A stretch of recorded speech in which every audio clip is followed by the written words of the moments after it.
ಆದ್ರೆ ಏಸಪ್ಪ ದೇವರು ಕರೆ ಹೇಳ್ತಾ ಇದ್ದಿಲ್ಲ, ನಾವು ಏನೋ ಹಚ್ಚಿದ್ದೇವೆ, ಏನೋ ಮಾಡಿದೇವ, ಇದು ಬಂದಾಗ ನಿಮ್ಗೆ ಚಲೋ ಆಗ್ಯದ ಹೆಂಗ?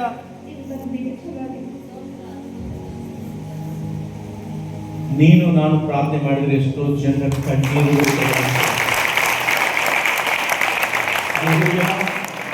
ಹಲ್ಲೆಲೂಯಾ. ಈ ತಾಯಿ ಈ ತಂಗಿ ನಡಲಾರ್ದೆ ಅಲ್ಲಿ ಹೊರಗೆ ಕೂತಿದ್ದು ಎಷ್ಟು ಜನ ನೋಡ್ರಿ? ಸ್ವಲ್ಪ ಕೈ ಎತ್ತೀರಾ? ಎಷ್ಟು ಜನ ನೋಡ್ರಿ ನೀವು? ಈಗ ನಡಿಲಕ್ಕೆ ಬರೋ ಪಾಪ ಹಿಂಗ್ ಜೊಪ್ಪು ಕೆಳಗೆ ಬಿದ್ದಿದ್ದು ನಾನು ನೋಡಿದ್ದ, ನಾವೆಲ್ಲರೂ ನೋಡಿದ್ದೆವು. ಬಟ್ ಇವತ್ತು ಈ ತಂಗಿ ಇಲ್ಲಿ ನಡ್ಕೋತ ಇಲ್ಲಿ ಬಂದಳಂದ್ರ ಇದು ಸಾಧಾರಣ ಮಾತಲ್ಲ. ನಮ್ಮೆಲ್ಲರ ಕೈಯಲ್ಲಿ ಬಹಳ ಜವಾಬ್ದಾರಿ ಇದೆ. ನಮ್ಮೆಲ್ಲರ ಕೈಯಲ್ಲಿ ಬಹಳ ಜವಾಬ್ದಾರಿ ಇದೆ. ನಮ್ಮ ಕರ್ತವ್ಯ ನಿಜವಾದ ಅದ್ಭುತಗಳು ಮಾಡಲಿಕ್ಕೆ ಆತನು ಸಶಕ್ತನಾಗಿದ್ದಾನೆ. ಆದರೆ ನಮ್ಮೆಲ್ಲರ ಒಂದು ರೆಸ್ಪಾನ್ಸಿಬಿಲಿಟಿ ಇದೆ. ಅವರಿಗೆ ನಾವು ಕರ್ತನ ಬಳಿಗೆ ನಡೆಸೋಣ, ಅವರಿಗೆ ನಾವು ದೇವರ ಬಳಿಗೆ ನಡೆಸೋಣ, ಅವರಿಗೆ ದೇವರ ಮಹಿಮೆ ನಡೆಸೋಣ, ಅವರಿಗೆ ನಾವು ನಿಜವಾಗಿ ಕರ್ತನ ಕ್ಷಣ ಬೆಳೆಸೋಣ.